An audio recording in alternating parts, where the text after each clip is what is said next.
ছাত্রদের যৌক্তিক আন্দোলনে শুধু সমর্থন নয়, সব রকমের সহযোগিতা করবে বিএনপি। একই সঙ্গে দেশবাসীকে এই আন্দোলনে শামিল হওয়ার আহ্বান জানিয়েছেন দলের মহাসচিব মির্জা ফখরুল ইসলাম আলমগীর। শনিবার দুপুরে গ্রেপ্তার হওয়া বিএনপি স্থায়ী কমিটির সদস্য আমির খসরু মাহমুদ চৌধুরী বনানীর বাসায় তার পরিবারকে দেখতে গিয়ে তিনি এসব কথা বলেন।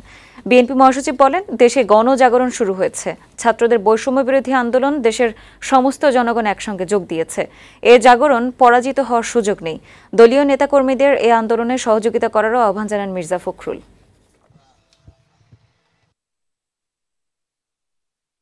দৃঢ়তার সঙ্গে বলতে চাই যে ছাত্রদের এই যৌক্তিক আন্দোলন, এই আন্দোলনে আমাদের শুধু সমর্থন নয়, আমাদের সর্ব রকমের সহযোগিতা সমর্থন তাদের সঙ্গে থাকবে।